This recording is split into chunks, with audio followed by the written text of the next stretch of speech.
think the cyber threat is a true threat to our space capabilities. While Russia and China have demonstrated they can attack us in space with weapons like direct-to-send ASAT or high-energy lasers, I think they would rather attack us using cyber because it's cheaper for them and harder for us to attribute. So we have to harden in the cyber domain our space enterprise. And we've made a lot of progress in that area, but Congressman, I think I would ask the Congress to continue to support U.S. Cyber Command as it grows out its forces and capabilities, and the forces of the individual services that they deliver to Cyber Command that provide defensive cyber capabilities. We routinely have defensive cyber teams from the different services that help us harden our systems, but there's more that could be done there. Battle management software and operational procedures to compress the timeline for boost phase intercept.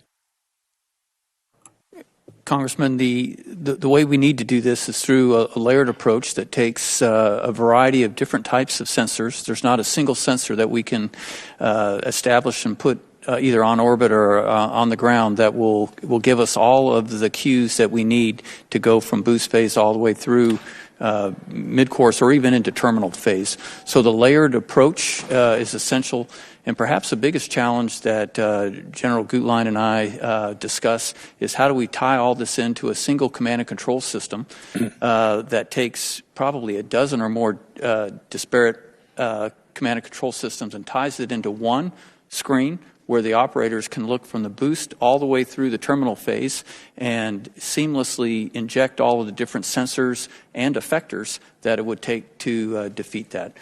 He does think that we're on track for that, within the next year or two for the demonstrated capability, and I'm confident that he'll get there. How about AI and how that would relate, and how do you keep the reliability of a human in the loop if we're using AI in that process? Congressman, I do think AI is necessary. What we usually face today, for example, would be a single North Korean interceptor. And if you've been to our headquarters, you see we have 6 or 8 different screens and hundreds of people yelling and talking about one interceptor inbound. If we looked at a raid from a peer nation, the number that might be, we would have to have AI. But as you mentioned, we cannot replace the human on the loop to make the decisions at the right points from detect all the way through engagement. But it would allow us to address multiple threats simultaneously, which we'd be challenged to do now. We're hearing now that maybe 150 B-21 bombers is the target area. I'd like you to maybe comment on that.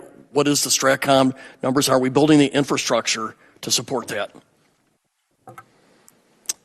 Yes, Representative Bacon. STRATCOM Joe Cotton has gone on the record and said, based on our analysis for our portfolio of capabilities and the bomber leg of the triad, that 145 is the number, from a STRATCOM perspective.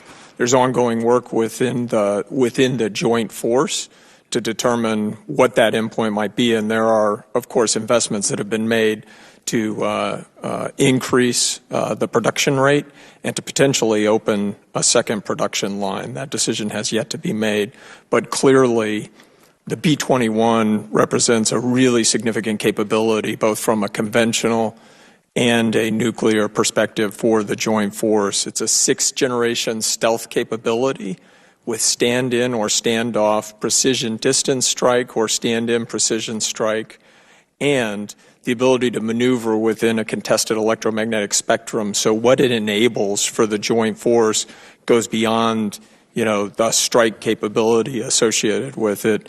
It's an important capability for the joint force. Okay, today's hearing will come to order. It's good to see you there, Mr. Moulton. Good afternoon and welcome to the Strategic Forces Subcommittee's first hearing of the 2027 fiscal year posture season. I am filling in for the chair, who's still in transit trying to get here. But I am proud to be a part of this committee. First, I want to welcome all the members back to the best subcommittee here on the House Armed Services Committee, with maybe the exception of cyber. No, it's better. They have a little bit better chairman on the cyber subcommittee. I look forward to working with you all again as we build the National Defense Authorization Act. As you sit here today, the Joint Force is conducting operations in the Middle East against the Iranian threat. We do not take for granted the sacrifices of our men and women in uniform, and that is why it is more important than ever that we make sure they have the best or have what they need and when they need it. I'd like to thank our witnesses for appearing before us today. With us, we have Mr. Marc Berkowitz, Assistant Secretary of Defense for Space Policy, and Dr. Robert Kadlec, Assistant Secretary of Defense for Nuclear Deterrence, Chemical and Biological Defense, someone who I've worked with extensively over the last few years. General Stephen Whiting, Commander of the U.S. Space Command. General Gregory Guillot, who at one time commanded the best wing in the Air Force, now Commander of the U.S. Northern Command, and Admiral Richard Correll, Commander of U.S. Strategic Command at one of the best base in America right there at Offutt. General Whiting and General Guillot, it's good to see you again, and special welcome to Admiral Correll, Mr. Berkowitz, Dr. Kadlec, in their first appearance for the subcommittee. As we await the President's budget request for the upcoming fiscal year, we look forward to hearing from each of you about the complex threats you are seeing in your areas of responsibility and the capabilities you need to address them. Space plays a vital role in everything the Joint Force does, and it's more apparent now than ever. GPS jamming has become a common occurrence in every recent conflict, from Ukraine to now as we've seen in Iran.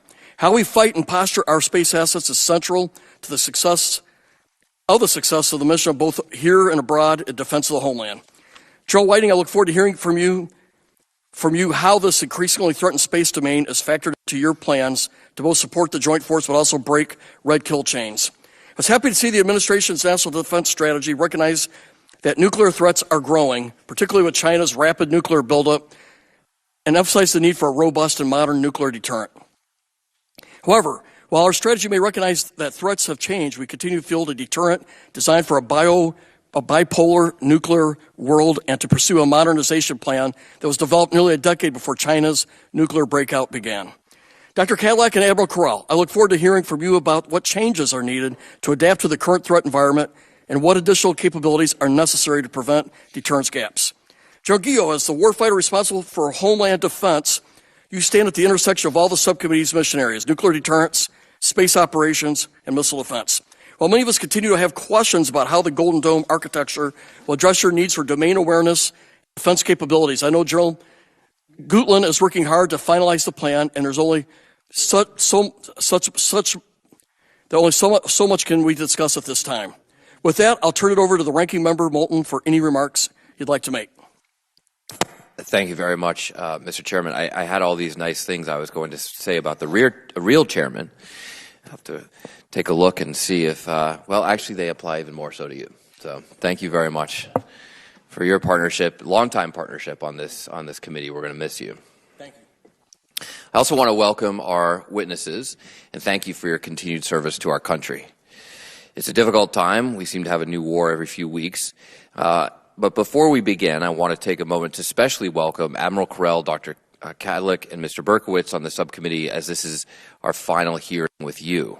Get that right? First hearing with you. Did not get it right. The policy and programmatic issues in front of us are some of the most consequential that we face as a nation. And we must continue to work together to ensure the department is a good steward of the taxpayers' money, but also because the world we will leave our children depends on it. I also would like to thank General Guillot, as this will be his final posture hearing in front of this committee. I have always appreciated your thoughtful and measured approach as the head of NORTHCOM and NORAD, and your leadership there will be missed. The responsibilities of this committee, encompassing our space, missile defenses, and nuclear forces, form the foundation of security in America. So the issues before us should be debated rigorously and honestly. On that count, I'm going to be blunt, speaking not just as a senior member of this committee, but as a four-tour veteran of a misguided war in the Middle East. We simply cannot ignore the fact that as we sit here today, America is more at risk than we were before the Iran war began, both in the Middle East and here at home. We should all hope for a miracle, but miracles are not strategies, and it's very difficult to see our way forward right now. Since taking office 14 months ago, the so-called President of Peace has attacked 7 countries, and through these conflicts of choice, has expended scarce munitions and emboldened both Russia and China. He has sought regime change in both Venezuela and Iran and failed twice. Maduro's regime is now headed by his vice president. In Iran, we've succeeded in replacing an 86-year-old in failing health with his son in his 50s. And in case you wondered whether he was more or less hardline, we killed his wife and his son. It's hard to imagine a better way to turn the pro-American Iranian people against us than raining down bombs from the sky and killing at least 187 innocent civilians, most of them little schoolgirls. But Trump did find a better way, doing it with the Israelis. And now, implausibly, with the Strait of Hormuz closed and oil prices skyrocketing, Trump is actually losing the war. He has kicked a hornet's nest and gotten his Florsheim-shoed foot stuck in it. Russia is happily helping Iran target American troops. Some Democrats criticized Trump for enforcing oil sanctions on the high seas. I did not. I said it was long overdue, especially against Russia's so-called dark fleet. But now, as if to thank the Russians for targeting Americans, Trump is rewarding Putin by lifting the oil sanctions and giving him more money to fight Ukraine and build out its nuclear arsenal. I can't imagine what our troops who risked their lives to board those ships a few weeks ago are thinking now, except that I can imagine what they're thinking because I lived through similar harebrained decisions in Iraq. The president is now appealing to both China and Russia for help. That's how bad it is. You can't make this up, and yet it's no fairy tale. The cost is paid in the lives of brave young Americans, willing to serve as the president was not, as well as by children and innocent civilians. Against this backdrop of self-inflicted geopolitical idiocy, the mission we are discussing in this hearing is increasingly important. It represents the backstop against our worst day, even as the threat is growing in scope, importance, and urgency. The Chinese Communist Party's ICBM fleet continues to exceed U.S. intelligence estimates, and they have deployed several hypersonic weapons that can carry nuclear warheads. Russia has developed a treaty-violating space-based nuclear weapon that would destroy nearly all the satellites we rely on for GPS and communications every day. And again, as a reminder, we're lifting sanctions on Russia, the only country with the capability to completely destroy the United States. Last year, I spoke at a defense conference about how dangerous the president's Golden Dome idea is for strategic deterrence, instigating an arms race where our adversaries develop weapons to get around it. When I came off the stage, my team told me that the senior Republican speaking after me had just asked his staff to ask ChatGPT why Golden Dome is good. Again, you can't make this up. I don't know if ChatGPT has come up with a better answer yet or not, but I do know that the Russians are developing multiple weapon systems to attack the U.S. that will not be defended effectively by Golden Dome, years before we will ever see anything fielded. Never before has Congress spent so much money on something so ineffective with no strategy whatsoever, though I guess the Iran war could give Golden Dome a run for that record. Now, for the first time since the Cold War, we are living in a world with no agreement to constrain nuclear weapons, and that is to our disadvantage because, to be clear, our adversaries have and are building more than we are. I don't know if that's the art of the deal or not. With everything going wrong in the Middle East, it's easy to lose focus on America's strategic defense, but it remains the bedrock of our national security and must remain a top priority. Even the right weapons with the wrong policy can be destabilizing, weakening our national security. We need strength, not chaos. We need weapons to deter our enemies, not recruit more. We need defenses that work to defend the country, not bankrupt us. And we need leaders focused on reducing the need for nuclear weapons, not stoking an arms race for even more. I look forward to working closely with the members of the subcommittee and our witnesses to make America stronger and more secure. We often say that our nuclear arsenal must be safe, secure, and reliable. Our country should be the same. Thank you, Mr. Chairman. I yield back.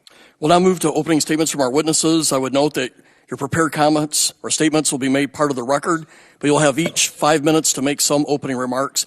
Mr. Berkowitz, let's begin with you.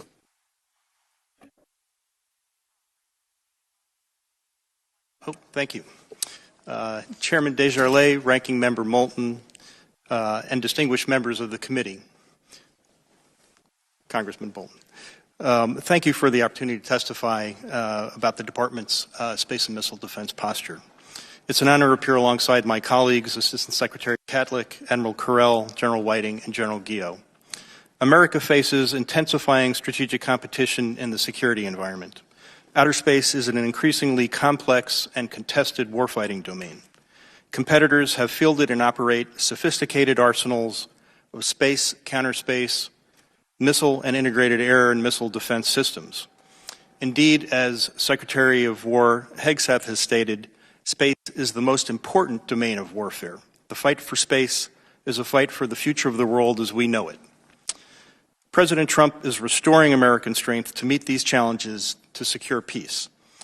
He issued an executive order which prioritizes the defense of U.S. vital interests to, in, and from space by ensuring America's space superiority.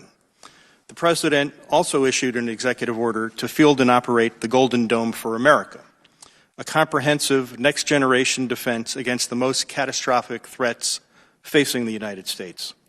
The Golden Dome will protect our homeland, citizens, critical infrastructure, and second strike capability. Space and missile defense forces are central to U.S. strategy. They help to ensure America has the world's most powerful, lethal, and advanced military to protect our interests, deter wars, and, if necessary, win them quickly and decisively. Access to and use of space is a U.S. vital interest because of its overriding importance to our security and economic prosperity. Space systems contribute to all elements of America's national power, and we will secure and defend our interests to, in, and from space. Space assets enable strategic deterrence. They provide domain awareness, including access to denied and hostile territory, indications and warning, launch detection, command control and communications, detonation detection, and attack assessment. The President's Golden Dome initiative is the cornerstone of our homeland defense posture. It's a necessary and pragmatic response to the growing threat posed by ballistic, hypersonic, and advanced cruise missiles, as well as other next-generation weapons. The Golden Dome will complement our nuclear deterrent. Today, our capability to defend the nation is limited, and its effectiveness is eroding against increasingly advanced threats.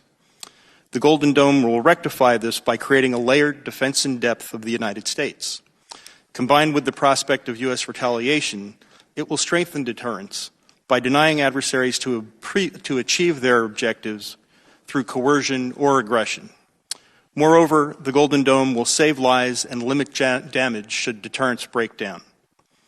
China is our pacing competitor. We will deter China from a position of strength, not confrontation, with the denial defense along the first island chain. Space and missile defense capabilities are essential to this effort because they enable the intelligence, command and control, and other warfighting functions needed to project power effectively across the Indo-Pacific region. Our global alliances will remain a strategic advantage if our allies and partners invest properly in their defense. The Department will continue to pursue opportunities for space and missile defense cooperation to increase burden sharing, capacity, and interoperability. We are also supercharging the U.S. defense industrial base by cutting bureaucratic red tape, empowering program leaders to take calculated risks, and leveraging private sector innovation. We must accelerate the delivery of critical space and missile defense capabilities at scale. In closing, with the continued support of Congress, the War Department will invest in the space and missile defense posture necessary to achieve peace through strength. Thank you, and I look forward to your questions.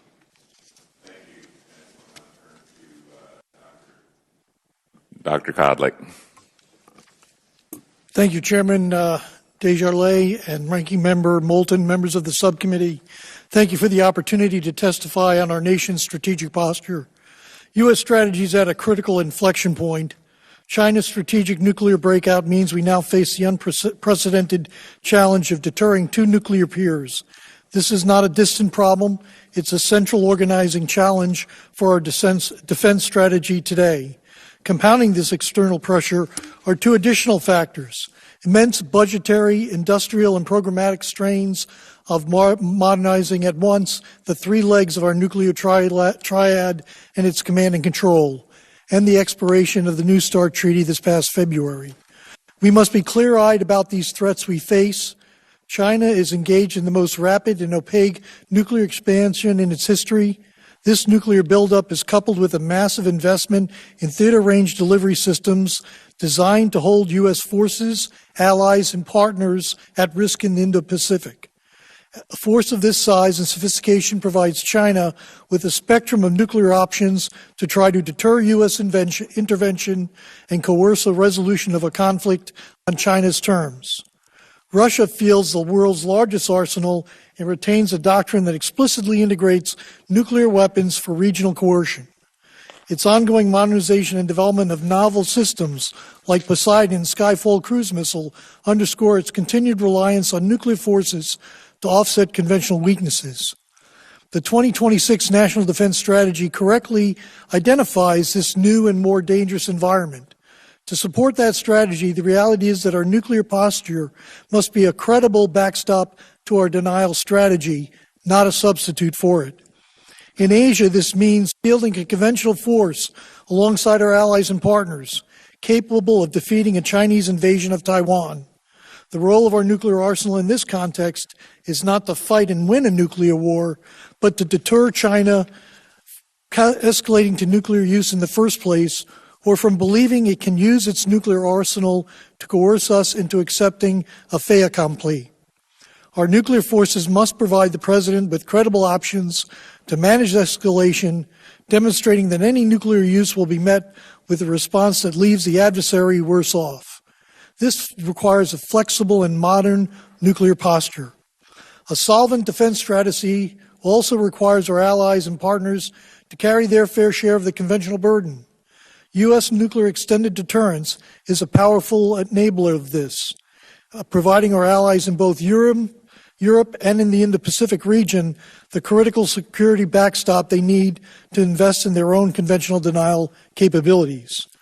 We must now plan for the real possibility of coordinated or opportunistic aggression across multiple theaters.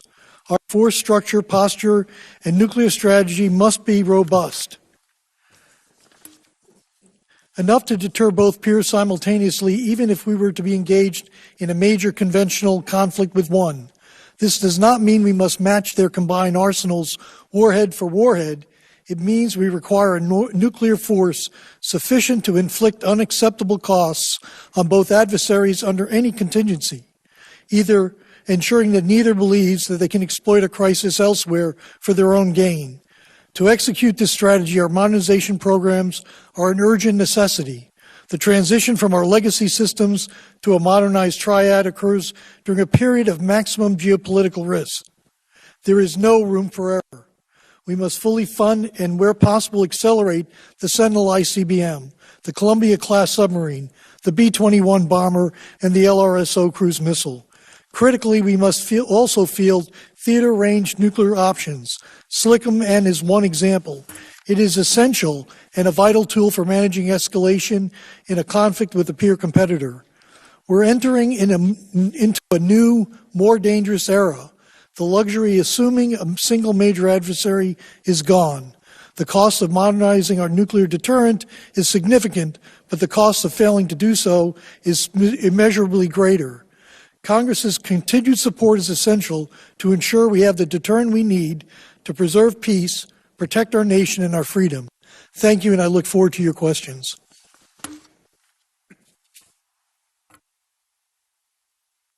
Thank you, Doctor. General Whiting, you're recognized. Chairman Desjarlais, Ranking Member Moulton, and distinguished members of the Strategic Forces Subcommittee, it's an honor for Sergeant Major Stackpole and me to appear before you today alongside Assistant Secretary Berkowitz, Assistant Secretary Kadlec, General Guillot, and Chief Master Sergeant Storms, and Admiral Correll and Command Sergeant Major Naumann. And I'm privileged to testify before this subcommittee for a third time as the commander of U.S. Space Command, representing the men and women who work tirelessly to ensure the United States maintains our dominance in space. U.S. Space Command's area of responsibility is the ultimate high ground, from which we provide critical capabilities and overwatch that enhance joint force lethality. In space, we also protect American interests from the threats now arrayed against our space systems, to include our opponents' capabilities that allow them to conduct space-enabled attacks. Thanks to the steadfast support of Congress, U.S. space capabilities, ranging from precision navigation and global communications to missile warning and real-time intelligence, provide the joint force with unmatched precision, accuracy, reach, and lethality. We saw the joint forces' unmatched integration of multi-domain capabilities in Operation Midnight Hammer, Operation Absolute Resolve, and more recently, Operation Epic Fury, during which space effects were critical to mission success. As the chairman of the Joint Chiefs recently highlighted, space and cyber forces were the first movers, employing layered, non-kinetic effects to enable freedom of maneuver for the joint force. General Kane's remarks underscore the importance of achieving and maintaining space superiority, not only to safeguard the systems essential for precision strike, missile warning and tracking, and secure communications, but also to provide overwatch for terrestrial forces operating in harm's way. Should an adversary degrade or destroy our space capabilities, the Joint Forces' ability to fight as it is sized and designed would be immediately and materially impacted.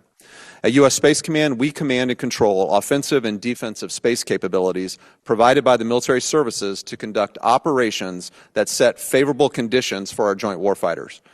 This operational imperative aligns with Secretary Hegseth's observation during his Arsenal of Freedom tour that, quote, space is the ultimate high ground, and we must deliver supporting fires from our position of advantage to cover our maneuver forces, unquote.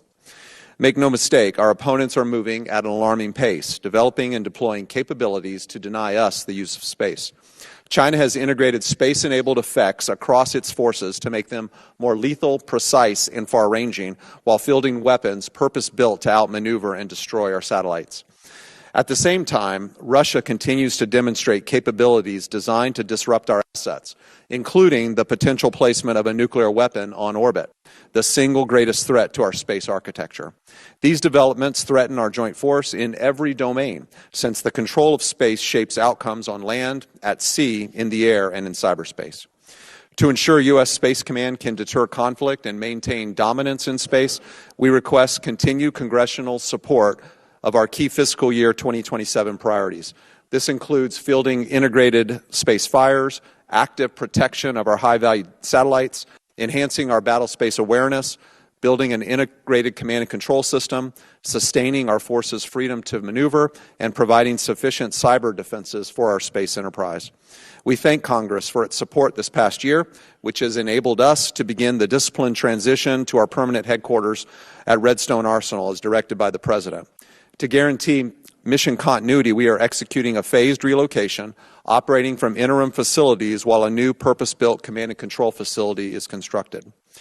Our people are central to this effort, and we are using retention and relocation incentives to keep our mission-critical talent throughout the move. Your continued support and authorizations for FY 2026 and 27 are essential to accelerate the completion of this modern headquarters and ensure our uninterrupted readiness. With the continued support of Congress, U.S. Space Command will remain prepared to address the evolving threat landscape, deter aggression, counter adversary actions, and safeguard America's interests in space today and for generations to come. Armed conflict in space is not inevitable, but should deterrence fail, the integrated space power of our team will provide a decisive advantage. Thank you for your steadfast leadership and unwavering support to our mission. And, Mr. Chairman, my posture statement has been submitted for the record, and I look forward to answering your questions. Thank you, General Whiting. General Guillot, you are recognized. Good afternoon, Chairman Desjarlais, the ranking member Moulton, and distinguished members of the subcommittee. I thank you for the opportunity to appear today along with my teammates to the left and right and represent the dedicated and disciplined men and women of the United States Northern Command and North American Aerospace Defense Command. As the strategic environment has grown more complex, NORAD and U.S. Northcom have responded by fundamentally transforming both commands, taking on new missions, and rapidly implementing innovative approaches to safeguard North America. From intercepting long-range bombers off the coasts of Alaska and Canada, tracking advanced maritime platforms in the approaches to North America, or standing ready to defend against long-range missile attacks, NORAD and U.S. Northcom remain vigilant, capable, and committed. The commands have undertaken several initiatives over the last year to build on our preparedness to respond to any threat, including two that are particularly relevant to this subcommittee. In January 2026, U.S. Northcom activated Joint Task Force Gold to serve as the operational arm for future layered defense system provided by Golden Dome for America. And U.S. Northcom developed a rapidly deployable counter-small UAS flyaway kit to defend military installations and critical infrastructure. Through exercises like Falcon Peak, we are also accelerating the development of new counter-UAS technologies in partnership with JIATA 401 and industry. NORAD and U.S. Northcom continue to pursue critical investments in modernized domain awareness systems and defensive capabilities to meet the challenges of tomorrow. The ability to detect, track, and discriminate threats from the seafloor to space is critical, and I remain grateful for the subcommittee's ongoing support for space-based airborne moving target indicator, over-the-horizon radar, airborne early warning, and integrated undersea surveillance systems. The men and women of U.S. NORTHCOM and NORAD have embraced these new challenges and are unwavering in our no-fail mission. Disciplined defense of our homelands in all domains, from all avenues of approach, against all those who intend us harm. We appreciate the steadfast support of this committee, and I look forward to your questions. We have the watch. Thank you, General Guillot. Admiral Correll, you're recognized. Good afternoon, Chairman Desjardins, Ranking Member Moulton, and distinguished members of the committee. Command Sergeant Major Nauman and I are honored to appear before you today alongside General Whiting, General Guillot, Assistant Secretary Berkowitz, and Assistant Secretary Kadlec. Before I begin my prepared remarks, I'd like to take a moment to honor our fallen U.S. service members. The Joint Force is eternally grateful to those that paid the ultimate price in service to our country. This is my first time addressing this committee as Commander of U.S. Strategic Command, and I want to express my gratitude for the committee's steadfast support. Your commitment to providing the resources necessary for us to execute our mission during this critical, bi-generational period of modernization and recapitalization is deeply appreciated. I also extend my sincere thanks to the American people. Their unwavering support enables us to remain the most advanced, lethal, and credible fighting force in the world. Our nuclear forces, the foundation of our national security, are safe, secure, effective, and credible. My confidence does not come solely from our combat capabilities, but from the professionals at U.S. Strategic Command, the very essence of our credibility. As I testify before you today, STRATCOM and its components stand ready, not seeking out confrontation, but deterring strategic attack and underpinning all Department of War operational plans. The strategic capabilities provided by each leg of the triad, coupled with assured nuclear command, control, and communications, or NC3 systems, underpin everything the Department does in defense of our nation and American interests abroad. Our fundamental challenge, one that we successfully face each and every day, is to deter great power conflict and to deter multiple nuclear competitors while simultaneously adapting to dramatic technological change. This change is most evident in 5 evolving threat vectors: cyber, counter-U.S. space capabilities, a contested electromagnetic spectrum, novel missile systems, and supply chain challenges. Adapting to this changing environment requires constant vigilance, sustainment, and modernization of our strategic forces. As we bring the B-21 bomber, the Columbia-class submarine, and the Sentinel intercontinental ballistic missile system online, we will continue to ensure the credibility of our deterrence for decades to come. Thank you again for your support and trust in the soldiers, sailors, airmen, Marines, guardians, and civilian professionals that comprise U.S. Strategic Command, and for dedicating your time and effort to our mission and portfolio. I look forward to your questions. Thank you, Admiral. I will now yield to myself for questions. Dr. Kadlec, I'd like to start with you. Our nuclear strategy from the Cold War to the present has been remarkably consistent. Bad policy ideas such as counter-value targeting or no first-use policy have been rejected by presidents on both sides of the aisle and remain completely inconsistent with the threats we see today. As I mentioned, as General Bacon mentioned in my opening statement, I think the main question is whether we have sufficient capabilities to achieve our strategy in the new threat environment we face. I understand that the Department will not be conducting a formal NPR, but can you talk about the follow-on work you will be doing to look at this question? Well, thank you for the question, sir, and I just want to make sure that you understand that what we decided in the Department, and this is Undersecretary Colby working with Admiral Correll, is to do a nuclear strategy review, which is really looking at some very specific issues as it relates to the two-peer problem. And that is the pace of modernization and sufficiency of what we have already in the programs of record. We're going to be taking a look at the theater nuclear forces issue as well, and also other factors that have been identified in the National Defense Strategy. All of this is to come back to the President and I think to the Congress to identify those things where there may need to be some changes or additions made. In previous conversations, people have asked about numbers, and I think this is the first opportunity to really evaluate the threat in a way that it's real and tangible with the commander of STRATCOM to actually see what we will need to have going forward. And again, that will identify areas for maybe expansion.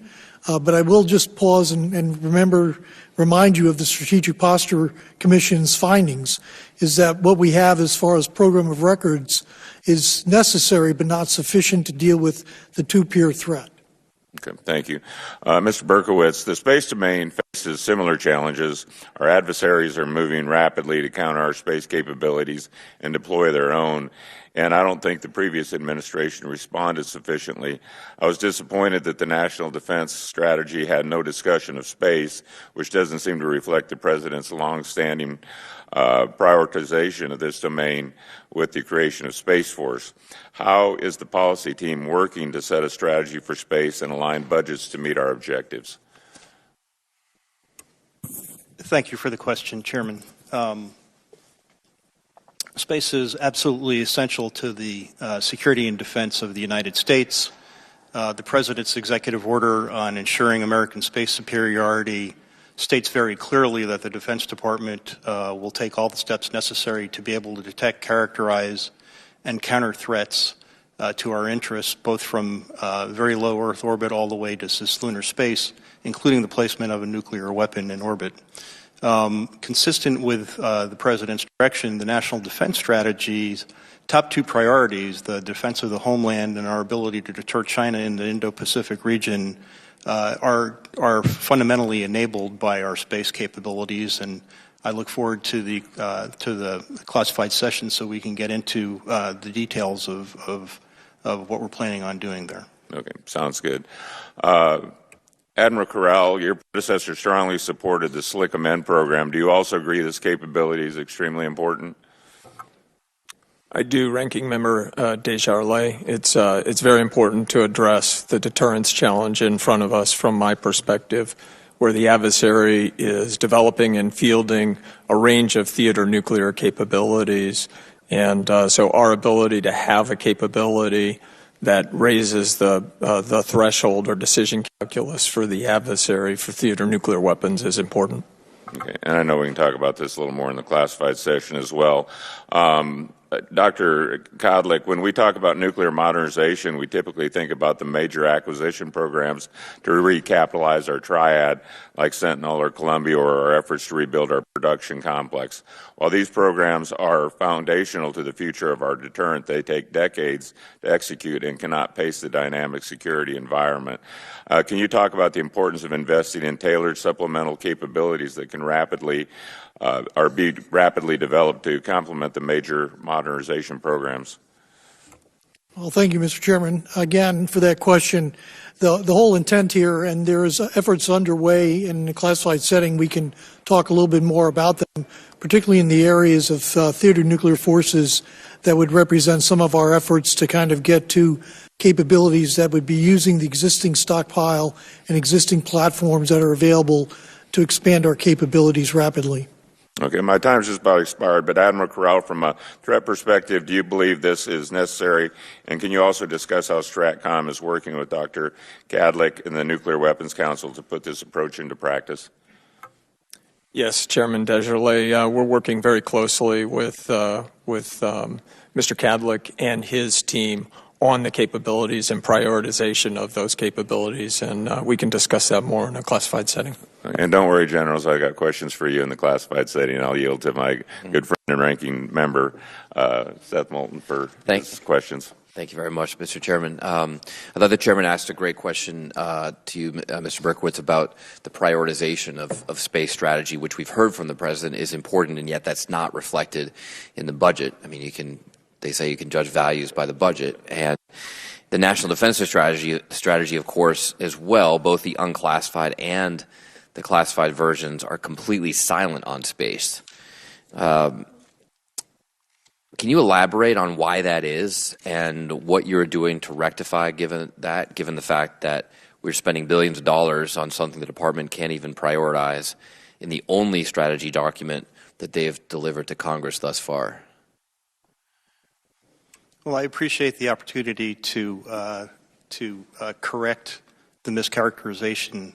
In fact, the National Defense Strategy's classified report addresses space, so it is addressed within the actual document. What I can say, in addition, is that the interagency is in the process of conducting a broad range of activities to implement the President's executive order on ensuring American space superiority.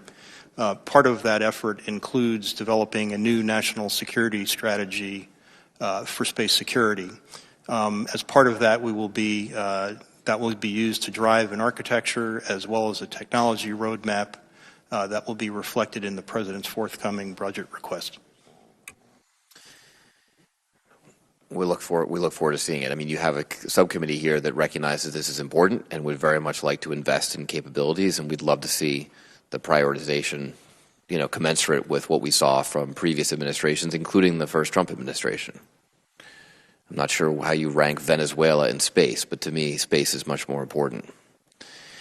In the National Defense Strategy, the Department supposes to deal with simultaneity via burden sharing amongst allies. It's been the country's position for many years, across decades in fact, that global proliferation of nuclear weapons, even if amongst allies, is inherently destabilizing.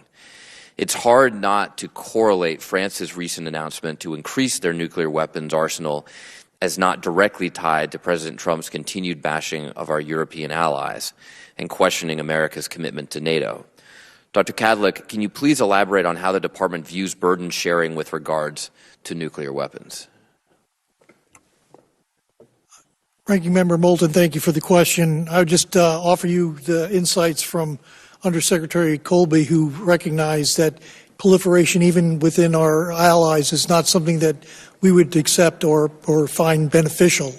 And so I think from the standpoint of France, they have an independent nuclear force that operates independently of NATO, and I think that's their choice to make. But as far as NATO members, I think Undersecretary Colby is on the record, whether it's in this chamber or in the Senate, saying very specifically about that it's not beneficial. So is there anything that the Secretary or the Department of Defense intends to do to alleviate France's concerns about our reliability in defending NATO so that they do not expand their arsenal? Well, I think we've already done it, and Undersecretary Colby, again, is on the record publicly in the Munich conference and during his visit to NATO to say unequivocally America extends its extended deterrence capabilities to NATO and to the Indo-Pacific region. Well, that's great that he said it, but the reality that's transpiring is quite different. Well, sir, I think the reality is that we have aircraft, F-35s, that are stationed in Europe, and we have dual-capable aircraft, and we have nuclear weapons stored in Europe, and I think that's a pretty loud statement in terms of what our policy is and what our capabilities are. President Macron's statement was pretty loud as well, and I think we ignore it at our peril.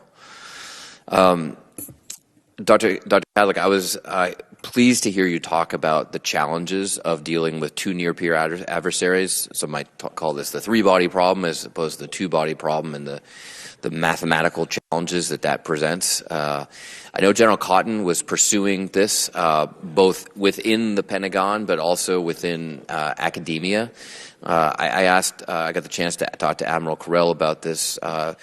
Would either of you like to comment on how you intend to continue General Cotton's work and get us a better answer here in Congress than as the distinguished gentleman from Omaha said in the gentleman from Tennessee's opening statement? We don't have good numbers here. They're really outdated, and we want to be good stewards of the taxpayer dollars to get what we need for our fundamental strategic stability.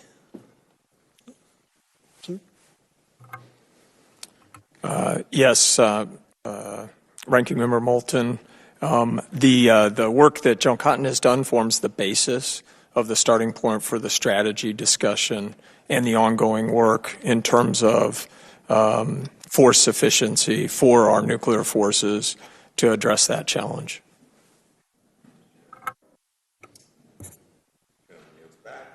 Now recognize the gentleman from Omaha, General Bacon. Thank you, Mr. Chairman. My first question, well, I have three questions, but I just want to make a comment. Mr. Berkowitz, I appreciate what you were saying about missile defense. I couldn't imagine having this fight right now in the Middle East without it. Cities are being targeted. We see it also in Ukraine. This isn't going to go away, and leaving America undefended is not an option, so I appreciate your comments. My first question is to Admiral Correll. We're hearing now that maybe 150 B-21 bombers is the target area. I'd like you to maybe comment on that. What is the STRATCOM numbers? Are we building the infrastructure to support that? Yes, Representative Bacon. STRATCOM has, Joe Cotton has gone on the record and said, based on our analysis for our portfolio of capabilities and the bomber leg of the triad, that 145 is the number, from a STRATCOM perspective. There's ongoing work within the joint force to determine what that endpoint might be, and there are, of course, investments that have been made to increase the production rate and to potentially open a second production line. That decision has yet to be made, but clearly the B-21 represents a really significant capability, both from a conventional and a nuclear perspective for the joint force. It's a sixth-generation stealth capability with stand-in or stand-off precision distance strike or stand-in precision strike, and the ability to maneuver within a contested electromagnetic spectrum. So what it enables for the joint force goes beyond, the strike capability associated with it. It's an important capability for the joint force. I sure hope we accomplish this, because I know what we said about the B-2. We ended up with, it's currently 19. I think 145 is the number we should be aiming for. Dr. Kadlec, I'd like to talk about electronic warfare. I am an electronic warfare officer by trade. The PACOM and Air Combat Command say they need 22 EA-37s.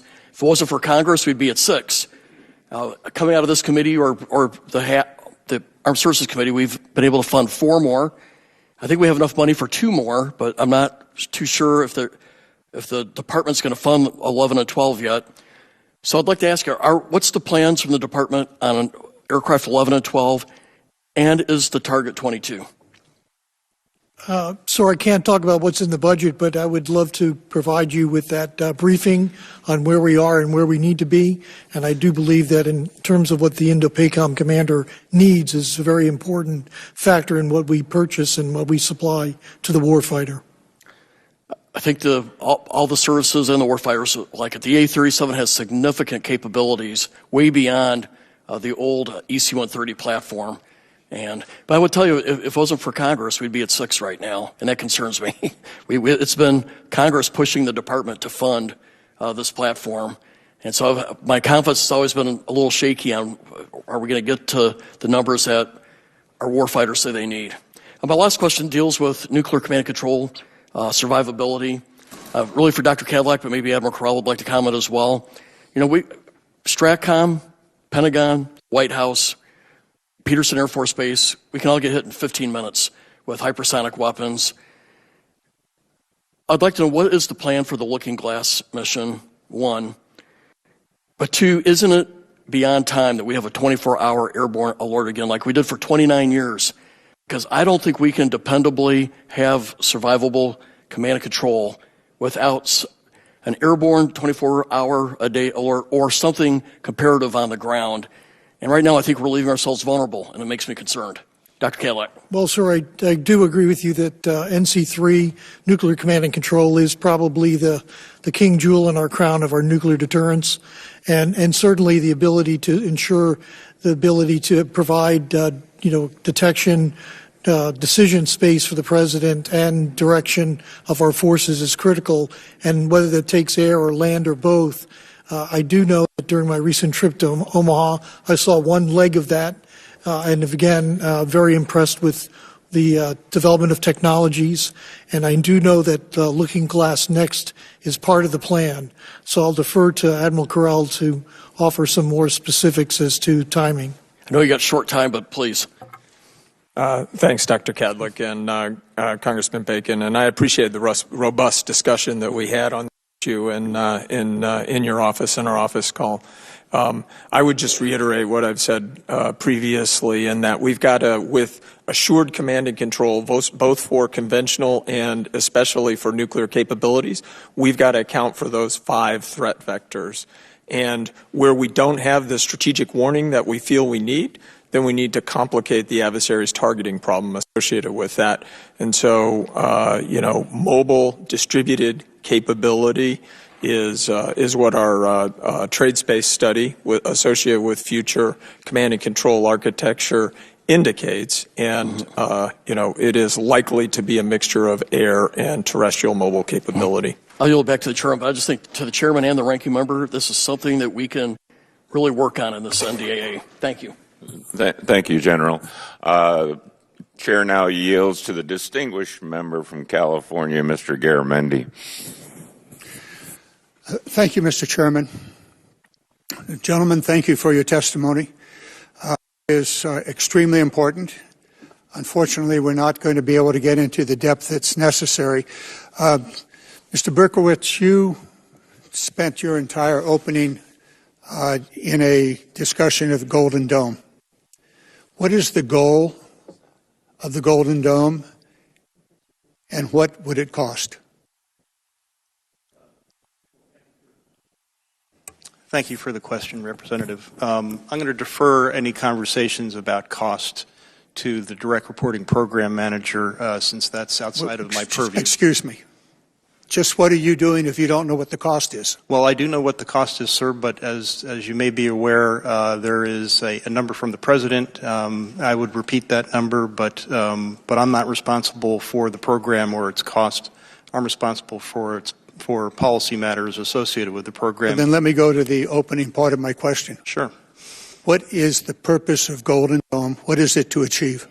The purpose of Golden Dome is to provide a comprehensive next-generation defense of the United States against the most consequential threats, potentially the most catastrophic threat that we face. Our adversaries are diversifying, expanding, and modernizing their nuclear arsenals and their long-range delivery systems. Those include ballistic missiles, hypersonic weapons, advanced cruise missiles, and other forms of advanced aerial attack. So the purpose of a Golden Dome is to defend, to stop all of those threats. Is that correct? The purpose of Golden Dome is to provide a defense of the homeland and, in the process, to deter coercion and aggression. And in so doing, we will do so in combination as a complement to our nuclear deterrent.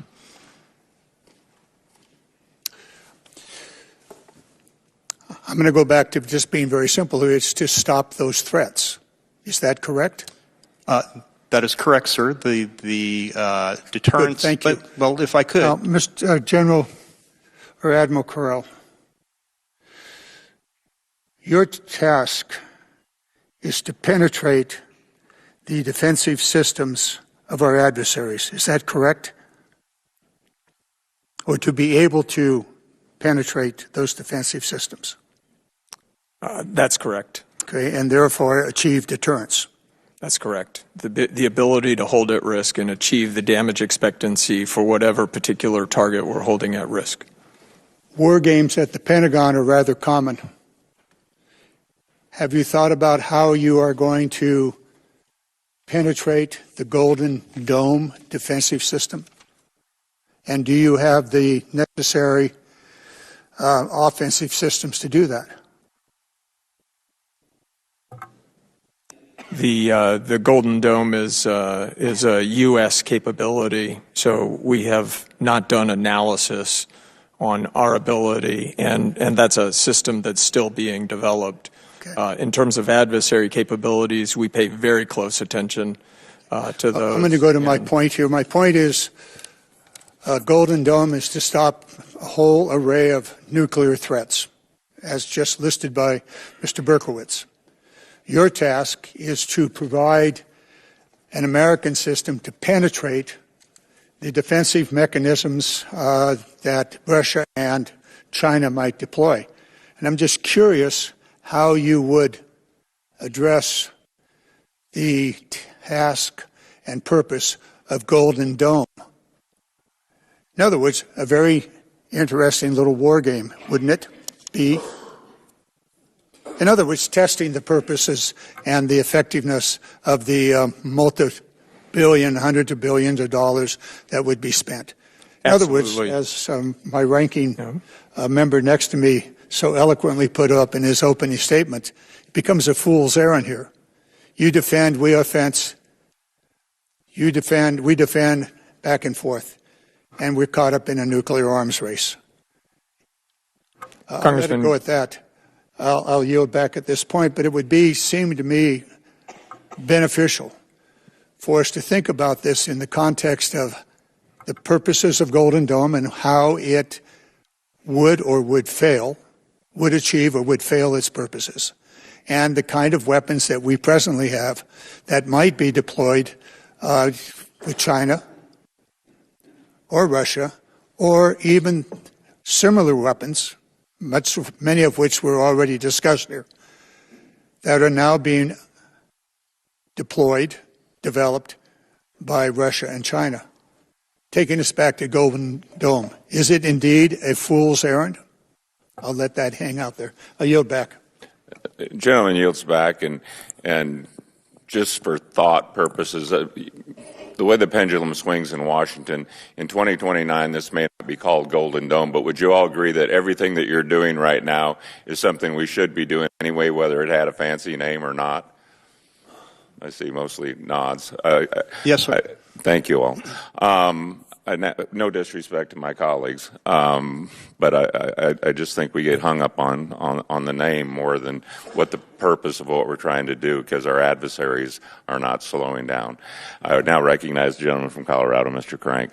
Thank you, Mr. Chairman. I apologize for my voice in advance, so I'll ask short questions and give you more time to respond. General Guillot, is Northcom prepared for the tight decision timeline needed for boost phase intercepts, and what more needs to be done in that area? Congressman, yes, we are prepared, and we train and exercise that multiple times each day. General Whiting, to the extent you can share in an open hearing, how do you at Space Command view the cyber threat, and we talked about this earlier today in my office, to our space capabilities, and what more can Congress be doing to ensure that we stay ahead of our adversaries in this cyber domain? Congressman, thank you for the question. We think the cyber threat is a true threat to our space capabilities. While Russia and China have demonstrated they can attack us in space with weapons like direct-to-send ASAT or high-energy lasers, I think they would rather attack us using cyber because it's cheaper for them and harder for us to attribute. So we have to harden in the cyber domain our space enterprise. And we've made a lot of progress in that area. But, Congressman, I think I would ask the Congress to continue to support U.S. Cyber Command as it grows out its forces and capabilities, and the forces of the individual services that they deliver to Cyber Command that provide defensive cyber capabilities. We routinely have defensive cyber teams from the different services that help us harden our systems, but there's more that could be done there. Are the main cyber threats China and Russia with regard to space, do you believe, or are there other actors? Congressman, I agree. Those are the fundamental principal threats. Okay, and then General Guillot, a key element of Golden Dome will be the ability to defeat missiles in the initial launch phase. However, the compressed timelines inherent to boost phase intercept challenge legacy command and control architectures designed around longer mid-course engagement windows. How are you thinking about your requirements for sensor integration, battle management software, and operational procedures to compress the timeline for boost phase intercept? Congressman, the way we need to do this is through a layered approach that takes a variety of different types of sensors. There's not a single sensor that we can establish and put either on orbit or on the ground that will give us all of the cues that we need to go from boost phase all the way through mid-course or even into terminal phase. So the layered approach is essential, and perhaps the biggest challenge that General Gutlein and I discuss is how do we tie all this into a single command and control system that takes probably a dozen or more disparate command and control systems and ties it into one screen where the operators can look from the boost all the way through the terminal phase and seamlessly inject all of the different sensors and effectors that it would take to defeat that. He does think that we're on track for that, within the next year or two for the demonstrated capability, and I'm confident that he'll get there. How about AI and how that would relate, and how do you keep the reliability of a human in the loop if we're using AI in that process? Congressman, I do think AI is necessary. What we usually face today, for example, would be a single North Korean interceptor. And if you've been to our headquarters, you see we have 6 or 8 different screens and hundreds of people yelling and talking about one interceptor inbound. If we looked at a raid from a peer nation, the number that might be, we would have to have AI. But as you mentioned, we cannot replace the human on the loop to make the decisions at the right points from detect all the way through engagement. But it would allow us to address multiple threats simultaneously, which we'd be challenged to do now. Thank you, General, and I apologize to everyone in the room for my voice. And Mr. Chairman, I yield back. Thank you. I thought it sounded wonderful. Gentleman yields back. The chair now recognizes the gentleman from New Jersey, Mr. Norcross, for 5 minutes. Thank you, Chairman, and for witnesses for being here today. The bulk of my questions I'm going to hold off for the classified, but one that I think we can have the discussion here today is talking about our ability to deliver that one leg through our bomber fleets. 74 B-52s, 1920 B-2s, I'm talking for the nuclear dual capable, and what we're looking at, the 145-ish 21s. Unfortunately, over the course of the last few weeks, we saw us losing lost or damaged 6 KC-135s. Certainly will make an impact, but far from the only ones that we have available. It is an aging platform. It's one that will run its time in the next part of the century. How long it makes it, certainly up there. KC-46 is coming in quickly, and at some point will be dual capable. But with the increased bombers, in addition to taking care of the entire flying force that we have, are the refuelers, the KC-46, being delivered at a rate that is acceptable to keep our other platforms flying when we need it? Admiral Correll. You highlight the absolute essentiality of the bomber fleet to enable air operations. Any operation the department conducts that involves the air leg is enabled by our tanker fleet. I'm sorry, I said bomber, I meant tanker fleet.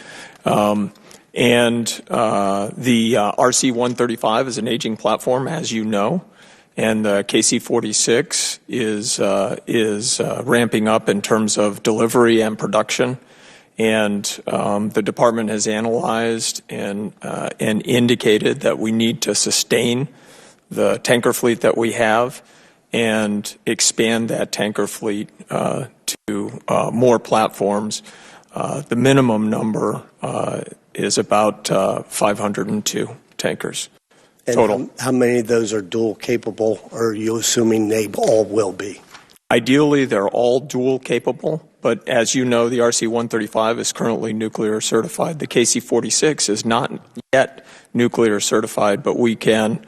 We are on a path to be able to use the new tankers to refuel nuclear capable bombers for conventional missions. And that's where we need to get to, and then, fully certify for the nuclear mission. And that's the survivability and endurability piece in a trans-attack environment. But in the interim, we accept the risk and we use the capability we have to refuel all aircraft. Because as we look down the road, those numbers are increasing, those flying platforms. Obviously, the nuclear capable, I say, would take precedent, but we don't know depending on the mission and how it's being delivered. At the rate, and Boeing has had issues, and I think we're past the back end of that. Are we getting the delivery rate, or do we have to look at increasing that through Boeing? I would advocate for continuing to look at options to accelerate delivery of the tanker fleet. I yield back. Gentleman yields back. The chair now recognizes the gentleman from California, Mr. Carbajal, for 5 minutes. Thank you, Mr. Chairman, and thank you to all the witnesses for being here today. General Whiting, space debris continues to be a concern in orbit. There are thousands of objects in orbit that we cannot maneuver. And at the same time, we have more satellites in orbit than ever, requiring increased maneuvers to avoid collision. This is a compounding issue, and the longer we wait to address it, the harder it will be to do so. Do you view space debris as a threat to U.S. systems in orbit? And what are you doing to address this concern?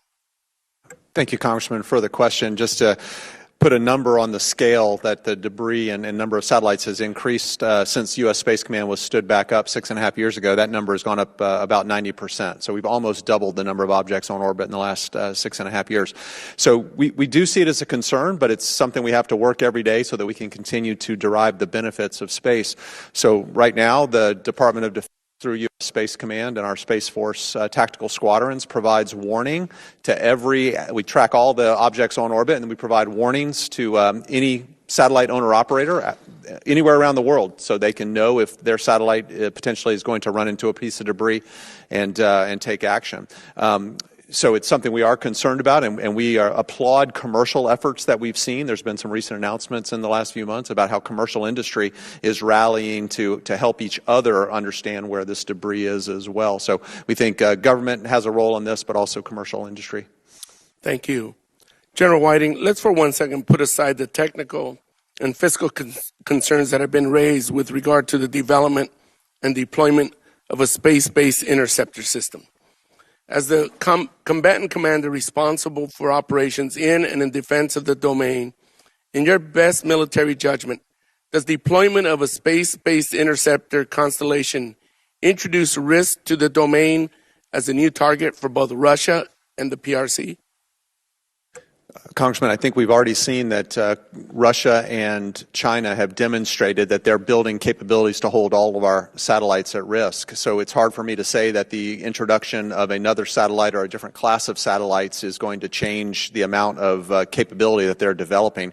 If we look at China, they have developed everything from cyber capabilities to reversible jammers to direct-to-send ASAT weapons that can hold all orbital regimes at risk, to high-energy lasers, to co-orbital ASAT satellites. So the breadth of threats are now there, Mr. Congressman. Thank you. General Whiting, you recently underscored the need for space-based logistics and sustainment at the Space Mobility Conference in January.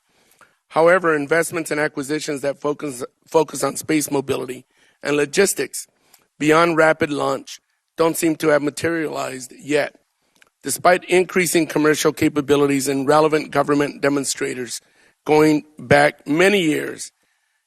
Can you explain why logistical capabilities are important to sustain effective operations in space? And is the capability that SpaceCom needs in order to improve our readiness in space? Thank you, Congressman, for the question.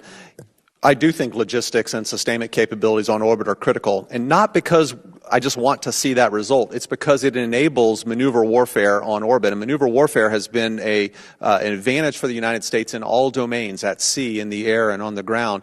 And it's even a principle of warfare, and it's a joint function. And we need to bring this idea that we can maneuver for advantage to space. And to do that, there's several ways that are going to have to, or several means that will have to be required. But on orbit, logistics, refueling, and sustainment is one of those, so that we're not just sitting ducks and we can maneuver for advantage away from threats, or to maneuver, where best to execute our operations from. Thank you. Admiral Correll, we all know the issues Sentinel continues to face. This program was supposed to be fielded by the end of this decade, but we know it won't be. At the same time, Minuteman III continues to age. The test bodies are not infinite. How are you balancing the need to continue tests with the limited supply until the ground leg is modernized? Thanks for the question, Congressman. I'm balancing the risk of sustainment versus bringing on the new capability and working very closely with Direct Report Portfolio Manager General White in terms of Sentinel coming online. We have a weekly conversation on where the opportunities are to accelerate delivery of that capability. In those conversations, we also talk about sustainment of Minuteman III. As the combatant commander, responsible for the ability to employ those capabilities, I see my job as to communicate precisely within the department where risks manifest themselves and what we're doing to mitigate those risks. I remain confident in our ability to sustain the Minuteman III as we transition to Sentinel, and I'm encouraged by the progress that General White has made as a direct report portfolio manager with Sentinel. Thank you. I'm out of time. I yield back, Mr. Chairman. The gentleman yields back. The chair now recognizes the gentleman from Missouri, Mr. Bell, for 5 minutes. Thank you, Mr. Chairman and the ranking member. Hello to the witnesses. Thank you for being here. Admiral Correll, the St. Louis region is home to one of the fastest growing geospatial technology ecosystems in the country, anchored with the new NGA West campus. Given how central geospatial intelligence is to nuclear command and control, targeting, and missile warning, how is STRATCOM integrating next-generation geospatial analytics and AI-enabled data from places like NGA West into strategic deterrence operations? Congressman, we have a phased approach, and we've built an analytic engine to account for the threat environment for those 5 threat vectors that I talked about before, accurately representing those threat vectors and testing the new capabilities to come online. The capabilities you're referring to are part of the universe of capabilities that we're considering for next generation nuclear command and control, and I acknowledge the importance of those capabilities. And workforce development is something I've prioritized during my time in Congress. From STRATCOM's perspective, how important is a skilled workforce and resilient industrial base to sustaining long-term strategic deterrence? Congressman, it is exceptionally important. It's essential. Thank you. General Guillot, you've been busy today. Our missile and homeland defenses ultimately depend on a resilient defense industrial base. Whether it is interceptors, sensors, or aircraft, we cannot afford gaps in production or capacity, when we have numerous adversaries watching our every move. Communities like mine in St. Louis play a critical role in that ecosystem through advanced aerospace manufacturing and a strong supplier base. From your perspective, how important is maintaining a strong domestic aerospace industrial base to sustaining our strategic deterrence and homeland defense posture? Congressman, it's extremely important, and we also benefit from many of the NGA capabilities that Admiral Correll spoke about, and then into the aircraft manufacture and development, keeping a fleet of aircraft that can operate in the high Arctic all the way down to the southeast part of the United States is imperative. We have some old but very capable aircraft, but they're going through the process with the Air Force of being replaced. And I know that some of the manufacturers that you're talking about are critical to that, giving us longer range, more ability to carry more weapons at the same time, and having fused avionics that bring in inputs from all different types of sensors into the cockpit. all which benefit NORAD and NORTHCOM. Thank you. General Whiting, China is reportedly developing satellites capable of inspecting, moving, or potentially disabling other spacecraft, potentially ours. How concerned is Space Command about these capabilities being used to physically interfere with U.S. military satellites during a crisis? Thank you, Congressman, for the question. It's a capability we have to pay great attention to because we've seen China demonstrate that capability on orbit by maneuvering a satellite to one of their defunct satellites, moving that satellite up to a higher orbit, and then the first satellite returning. And while that might have a commercial or a civil use, it also demonstrates a military capability. So we have to consider all of those from a dual use perspective as potential threats, and make sure that we have mitigation strategies appropriately. And then quickly, do we have the ability to detect and attribute these types of operations in real time? Congressman, we have an outstanding, or let me say it this way, we have the world's best space domain awareness capability, but I would like it to be even better so that I can maintain constant custody of these kind of potential threats. So you asked if we can do that in near real time. We work every day to try to mitigate the amount of time it would take us to detect that, but I cannot say today we can do that in real time. Thank you, and I yield back. Gentleman yields back, and last but not least, my Democratic colleagues have a very deep bench today, and appreciate your interest in this very important hearing. I recognize the gentleman from California, Mr. Whitesides, for 5 minutes. Today and every day, Mr. Chairman. Thank you. Good to see you all. I tell my kids that this is the subcommittee where we have the adults in the room, and I think that that's very important, when we're dealing with a subject that has the capacity to cause extreme damage to human civilization. It's very important to know that we have serious people in charge of the relevant organizations, and I know that you are serious people. I have one comment and 3 questions. My comment is directed primarily at General Whiting, which is simply that I believe that the United States is acting as the most responsible actor in space, and I think it's crucial that we continue to be so. I know that you share that commitment. That extends from public to classified worlds.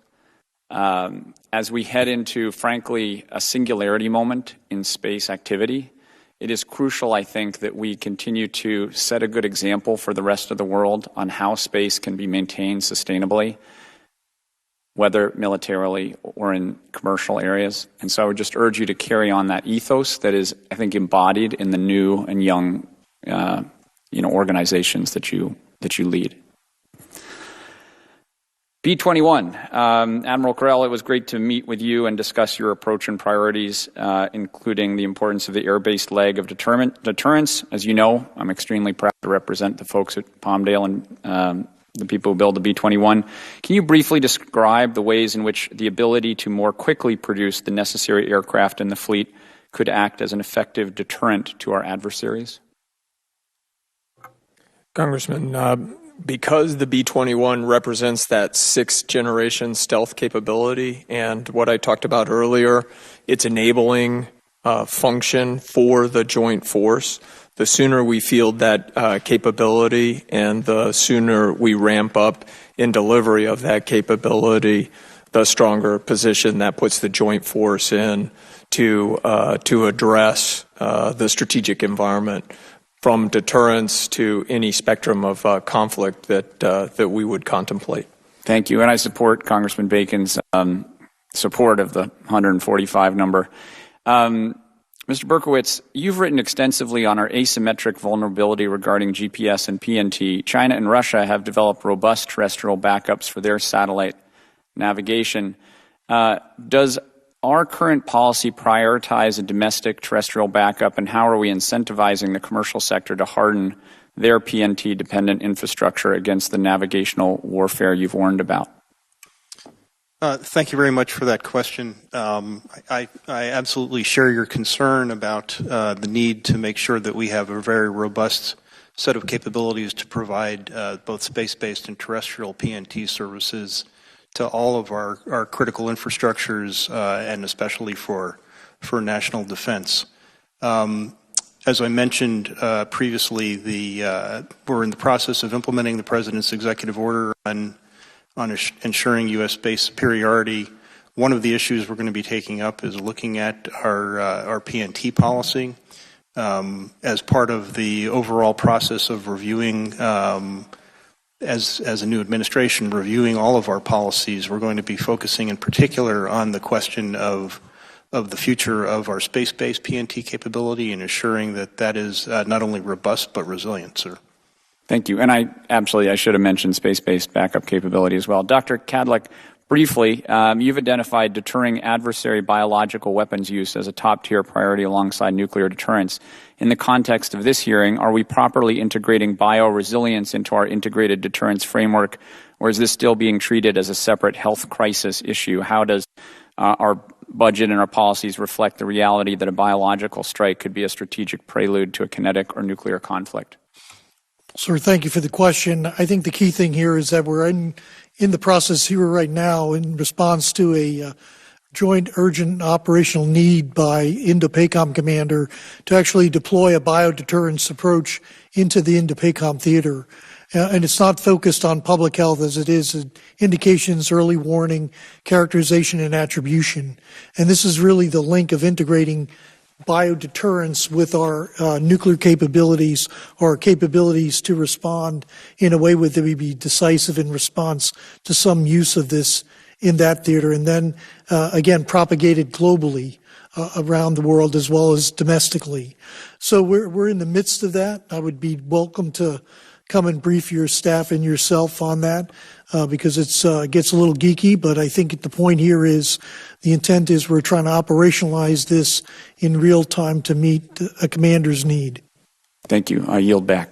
Okay. And I'd like to thank all our witnesses today for their testimony, very insightful, and I'll look forward to continuing our discussion in the closed setting. We'll meet upstairs in approximately 5 minutes after a short comfort break if needed. The open portion of the hearing is now adjourned.